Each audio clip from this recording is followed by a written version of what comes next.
Hello everybody, this is the second Books and Balance program pre-recorded video. This week's topic is physical well-being and sleep. So today we will be discussing those two main topics of physical wellness and sleep. And we're going to talk about the importance of physical activity, kind of go over some physical activity recommendations, some resources, some tips and strategies for incorporating movement into your days. And we'll be also covering the importance of sleep, some educational information related to sleep, sleep recommendations, and strategies that are called sleep hygiene diaries and sleep hygiene plans.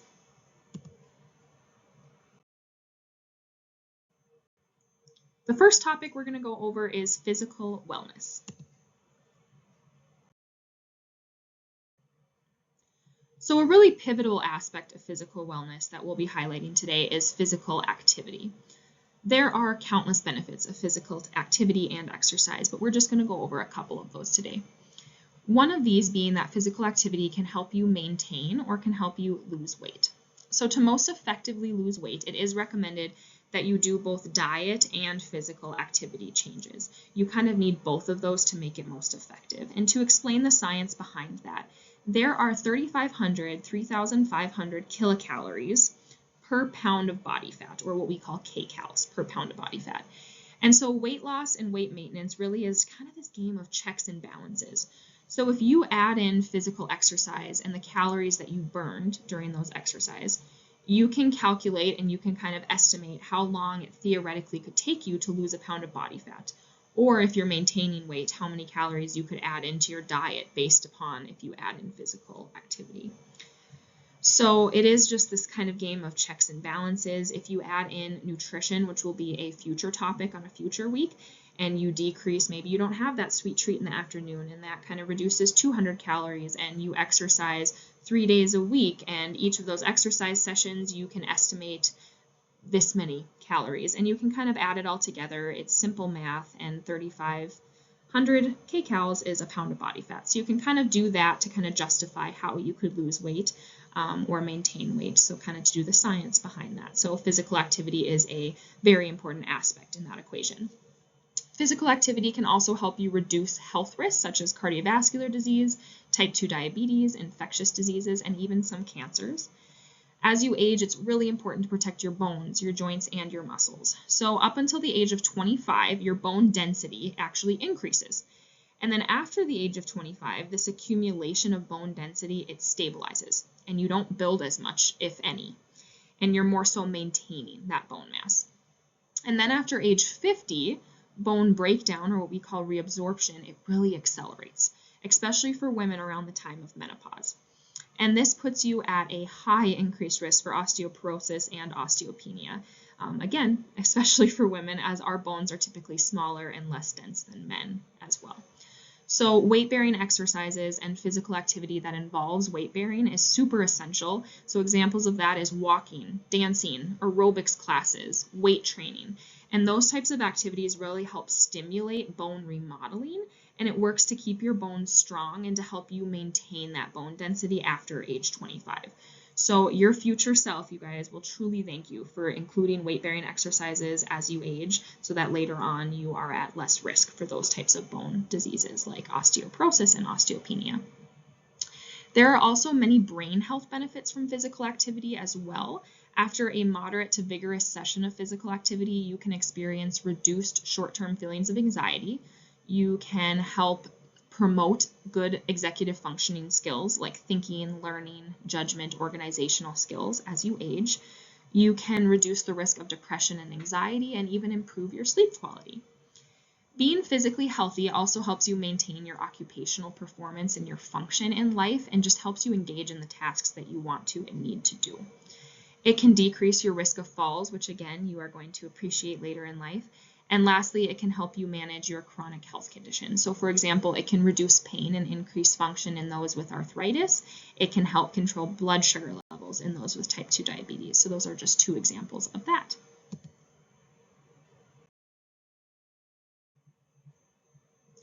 Recommendations really do vary for the appropriate frequency, intensity, time, and type of exercise that's recommended for optimal level of health. And these recommendations also vary depending on specific diagnoses one may have, like diabetes, obesity, and hypertension, and they do change slightly depending on those. The American College of Sports Medicine, ACSM, is an organization that supports exercise science and sports medicine, and it really serves to educate and empower health and human performance professionals like exercise physiologists and clinical exercise physiologists. And they release what are considered to be gold standard exercise and physical activity recommendations. So we are going to go over some of these gold standard recommendations right now. According to the ACSM, healthy adults aged 18 through 65, and this is healthy adults again, are recommended to participate in moderate intensity aerobic physical activity for a minimum of 30 minutes on 5 days per week, or vigorous intensity aerobic physical activity for a minimum of 20 minutes on 3 days per week. So it's either 60 minutes of vigorous activity a week or 150 minutes of moderate aerobic physical activity per week. And you can do a combination of those as well. However, to kind of provide a little bit of a disclaimer, if you're not physically active, you might need to work up to these levels because that's 5 days a week. That's a lot. And so if you have certain medical comorbidities as well, vigorous exercise, certain types of exercise might not be super safe. So it's just best to check with your doctor prior to starting any new and unfamiliar exercise programs, and just pay attention and watch for signs of what we call exercise intolerance, which is like shortness of breath, dizziness, etc., symptoms like that. So just kind of be careful basically when you're starting new exercise.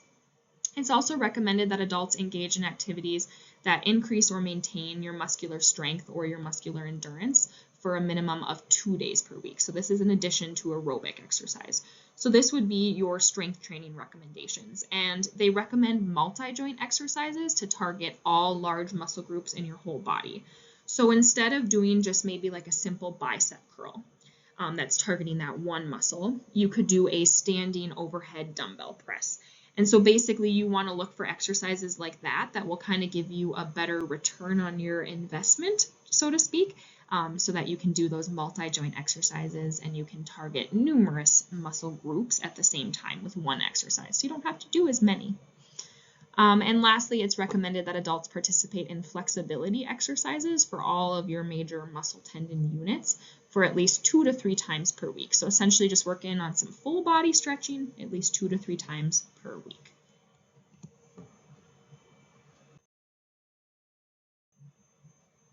On this slide, I've included some websites and links of various resources for exercises, online exercise videos, and exercise facilities that you might find helpful.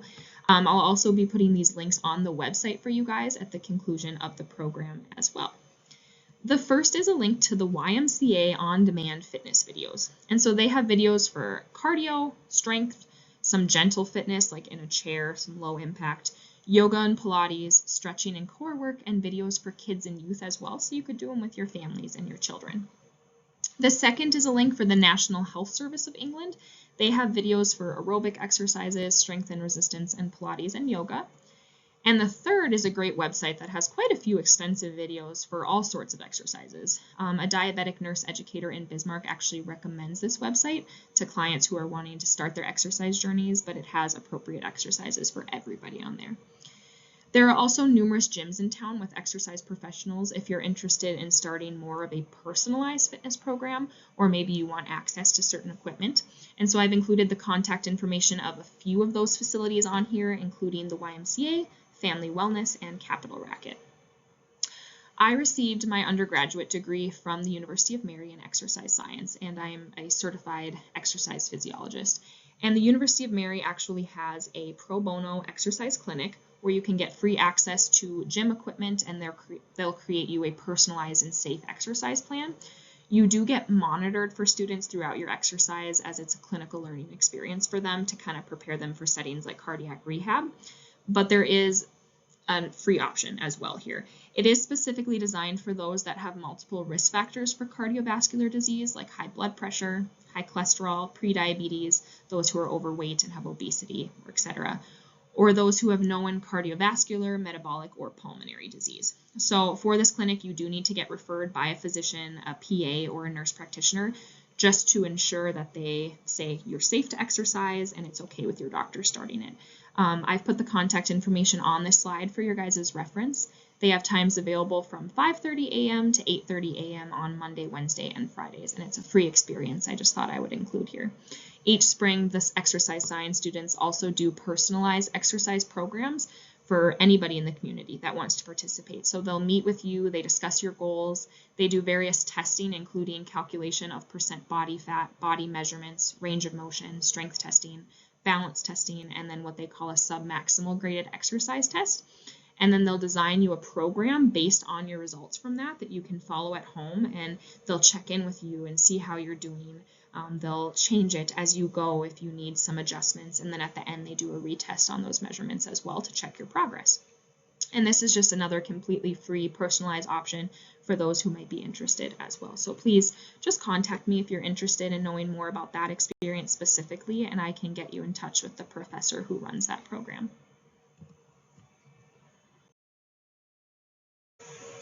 But let's be honest though, even though we know these recommendations for how much we should be exercising and what specific types of exercise we should be incorporating, sometimes it's just difficult to make that time, especially for those that might just be starting their physical activity journeys. So it might just be easier to start with smaller movement breaks during the day. And I like to say that some movement is way better than no movement at all. And it's really incredibly beneficial to have movement throughout your day to help break up those sedentary tasks and the sedentary standing. So this week I've created a PDF document with movement ideas for you to be able to incorporate into your days. I've separated this into ideas for home as well as ideas for work, and I've put these ideas, desk exercises as well, into flashcards. So you can even print them out and place them on your desk. And every hour you can pick up one flashcard and do the movement exercise on that, or maybe one in the morning, one in the afternoon. I really just wanted to provide you with another way of incorporating these movement breaks into your days in kind of a fun way that might be a little more appealing than just reading from a PDF list. So I've included both routes for that. Plus, with the flashcards, you do have the variation of not knowing what the next exercise is going to be. It keeps things interesting, provides you with variation, and just kind of helps keep it different from day to day as well. I've also listed some ideas on the next 2 slides of kind of some specific tips and strategies for incorporating movement into your days. So you can incorporate walking meetings into your days. I know a lot of you guys need your computer or your lesson plan book, but if you're just kind of talking about a lesson or a general idea, or maybe a student without using that student's name in the hallway, you can go for a short walk with your teacher partner. Discuss those ideas while you're on the run, and then when you get back, you can write them into your calendar. So you do the discussing while you're walking, and then you always can follow that up with paperwork when you get back afterwards. You can also choose to sit on an exercise ball. So maybe when you're reading to your kids, you sit on the exercise ball instead of a chair, or if it pairs okay with your desk for height, you could use your exercise ball there as well to sit on throughout the day.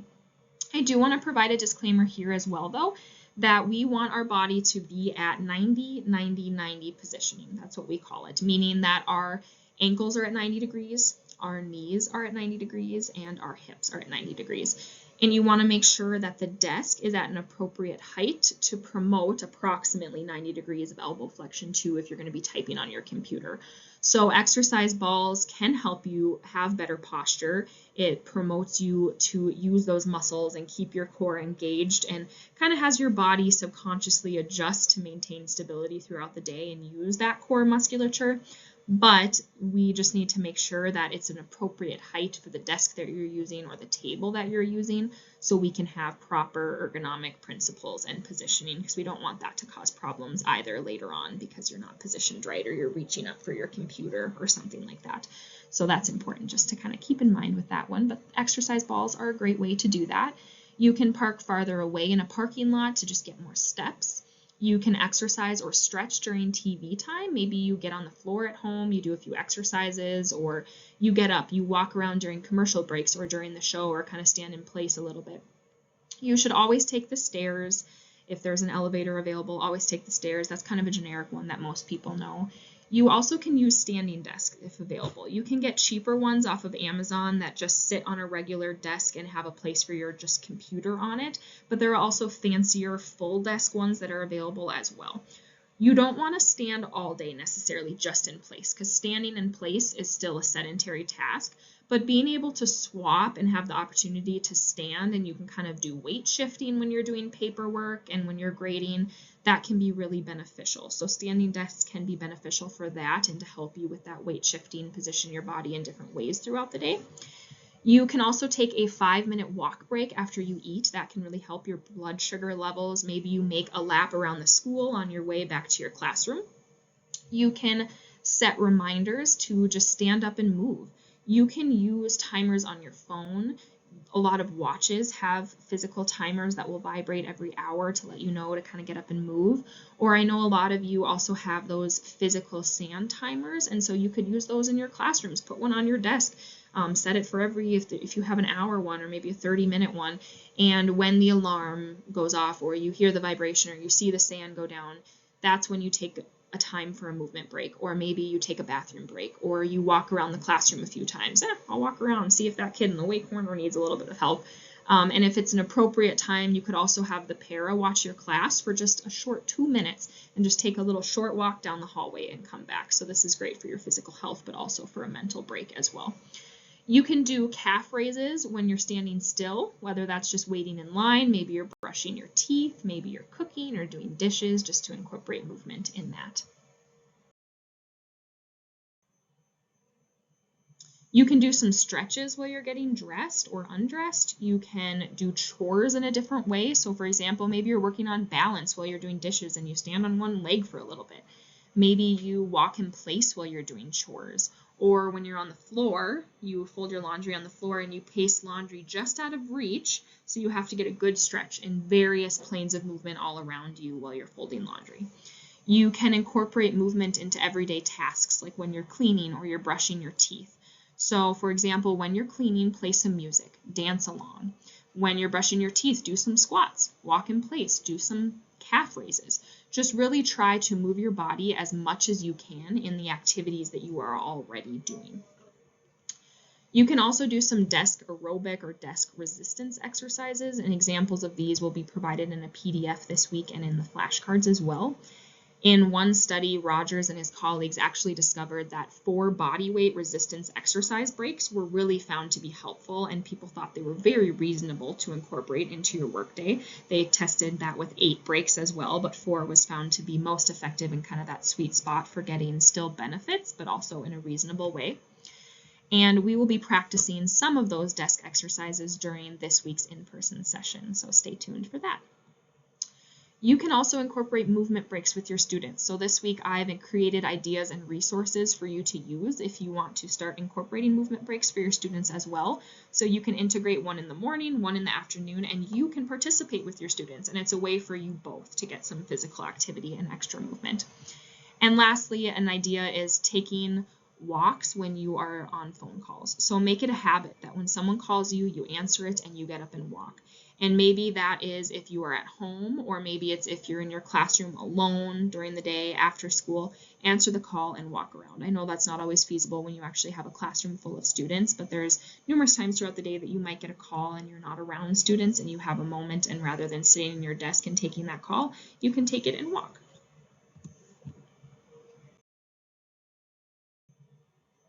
Okay, now we're going to shift and we're going to begin discussing our second topic of sleep.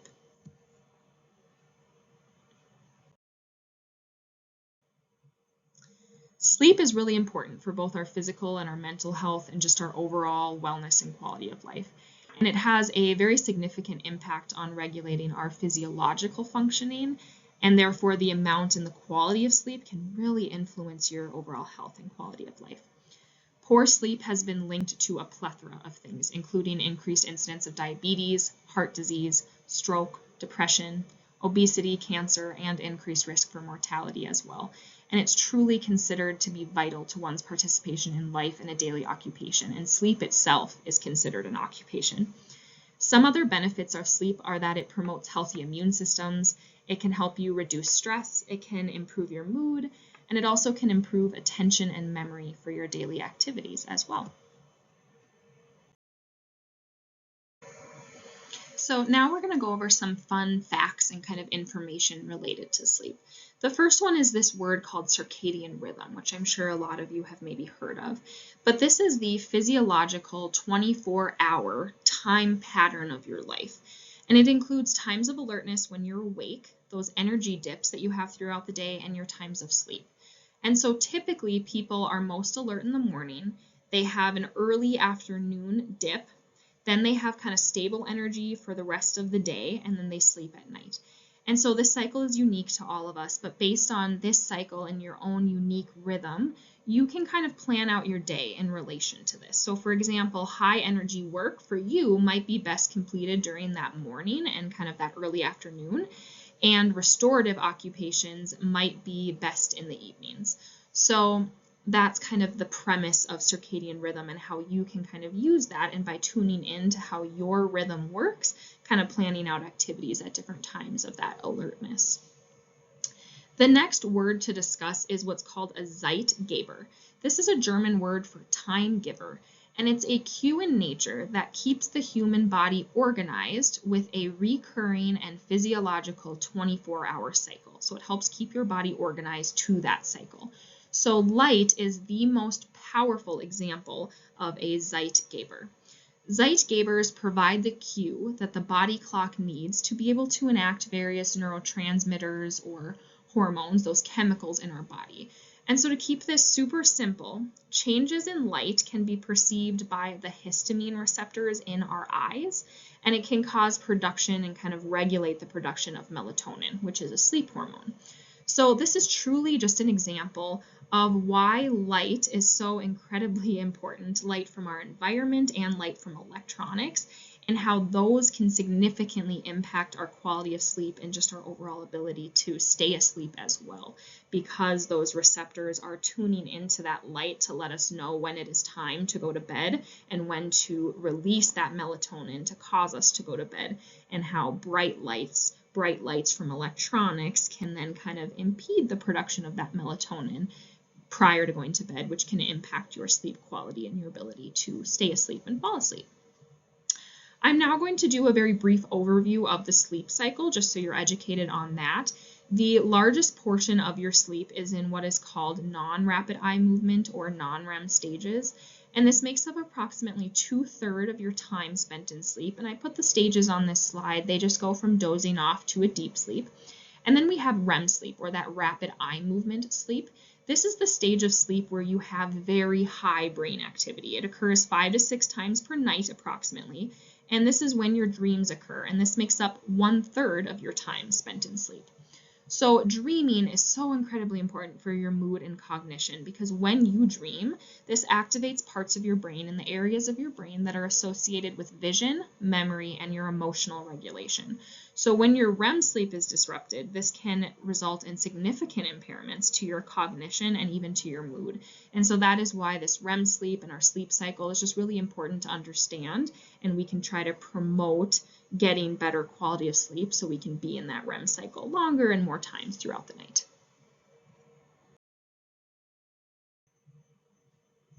These are some general sleep recommendations that are often discussed in sleep hygiene education programs. The average adult should get approximately 7 to 9 hours of sleep per night on a regular basis.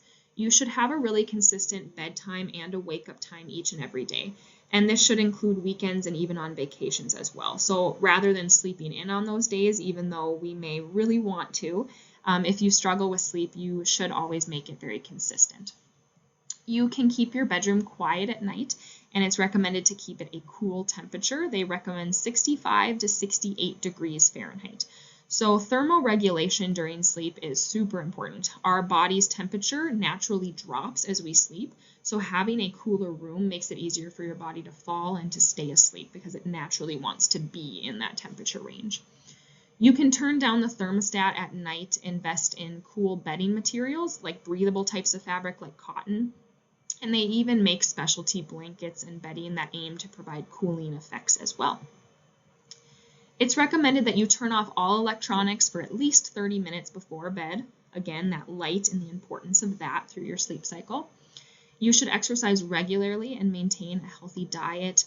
Avoid large meals and alcohol before bed and caffeine in the later afternoon or evenings, as that can mess with your sleep cycle pretty significantly. If you don't fall asleep after 20 minutes, maybe you're laying there, you're ruminating about something, you're really struggling to fall asleep, get out of bed. That is what is recommended. Do a quiet activity without a lot of light exposure. Keep it dark. Don't go on electronics, but don't just lay there and sit there. Do something that doesn't stimulate you but relaxes you, and after 20 minutes, then you can go back to bed and try again. Establishing a relaxing bedtime routine is super important and recommended, and knowing strategies to calm yourself down and regulate your body before bed. So for example, maybe 30 minutes prior to bed, you know that I'm going to wash my face with warm water, brush my teeth, I'll do some stretches in bed, I might do some prayer time, meditation time, journaling about my day, and then I'm going to go to bed. Don't engage in very stimulating activities prior to bed, like exercising or maybe reading a super intense book that makes you super energized. Try to do those calming things to set up that relaxing routine. This is easier said than done, but try avoid overthinking about the day's tasks on the next day and ruminating about some of those thoughts. Instead, you can write them down in a notebook and you practice visually addressing them the next day. Say, okay, I'm going to write it in this notebook. I'm visually seeing myself sitting at my desk tomorrow and looking at this notebook and seeing the list of things that I need to do. So for now, I need to let it go. I see myself addressing it tomorrow. I wrote it in a book. It's concrete. It's there for tomorrow, and it will get addressed. So that's kind of a strategy to help you avoid overthinking about the next day's task. You can also practice relaxation strategies if this happens, like mental imagery, progressive muscle relaxation, positive affirmations as well. And we are going to go into in-depth about those and practice those with mindfulness in the coming weeks. You can also practice various sensory techniques like rhythmic vestibular rocking. Adults can use hammocks or other devices similar to that, certain chairs that give you that input as well. You can use proprioceptive input like using a denim quilt or maybe a heavy blanket. You can practice self-regulation strategies before bed, like prayer, deep breathing, singing to yourself, maybe using a warm compress to help you relax and prepare for bed. And lastly, they recommend only using your bed for sleep. Don't grade papers in bed, read, talk to your spouse about stressful things during the day, scroll on your phone, watch TV. Just make it solely a place for sleep. So over time, your body will become adjusted that the bed is a place to sleep and will naturally kind of provide you that cue to go into your sleep cycle.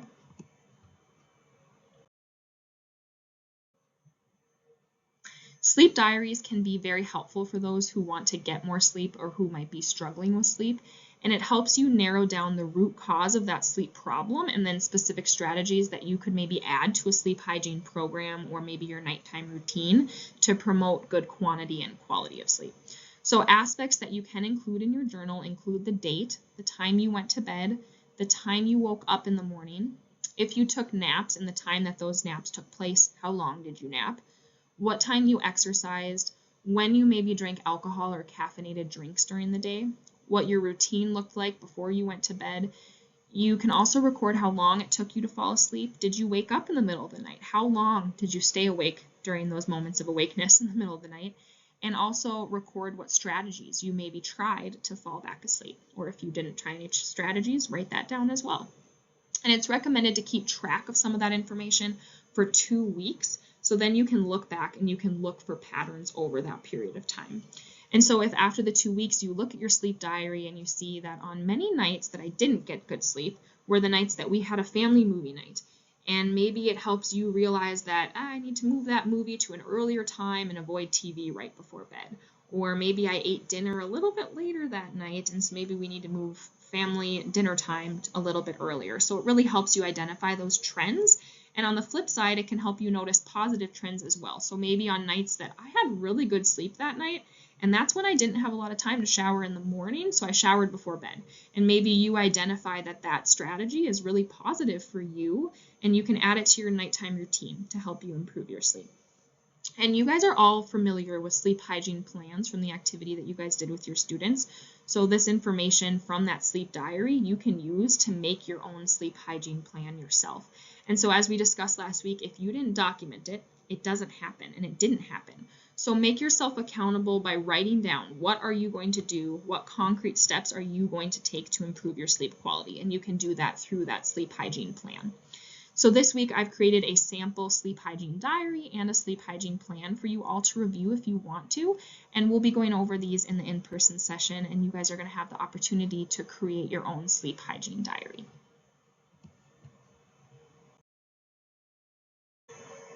So this week, here are a few of the recommended weekly activities that you guys can complete. I recommend that you print out the movement break ideas PDF, the movement flashcards, the classroom movement breaks, or even the desk exercises, and that you just try to create a plan to integrate them into your days. So maybe that's once every hour you're going to do a flashcard, or maybe what's attainable for you instead is to do it once in the morning, once at lunch, once at the end of the day. But just remember that any movement is going to be good movement, better than no movement at all. So just try to make a plan, keep yourself a little bit accountable on integrating some more of that movement and physical activity in your days. Another recommended activity if you're struggling with sleep, or maybe you want to improve your sleep quantity or quality, is for the next 2 weeks to keep that sleep hygiene diary. And you can print out my example that I gave you and you can add to it, or you can make one that fits your own specific sleep needs and your own routine. And then in the in-person session this week, we will be making a sleep hygiene diary, so you don't need to complete this on your own if you plan on attending the in-person session. But you can also look at this diary then after 2 weeks and create a sleep hygiene plan for yourself just to keep you accountable. And you can look at the sample sleep hygiene plan that I created for myself for some ideas, just so you can kind of see an example of that. But I also know that you guys are relatively familiar with a sleep hygiene plan, as you recently had your students complete those. So now it's your turn to kind of do that yourself and make one to keep yourself accountable.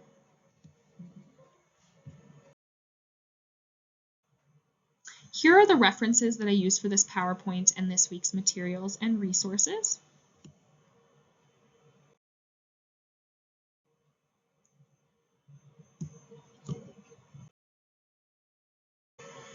I just want to thank you all for taking the time to listen to this week's PowerPoint voiceover. I know it was a little bit longer because we did cover sleep and physical wellness. So I appreciate your guys' interest in listening. And for those who are interested in the in-person sessions, I will see you on Tuesday, February 18th at 7:30 a.m.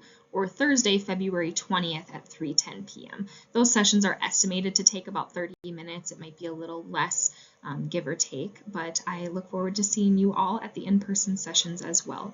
If you have any questions, comments, or concerns, please do contact me using my contact information on this slide. Thank you.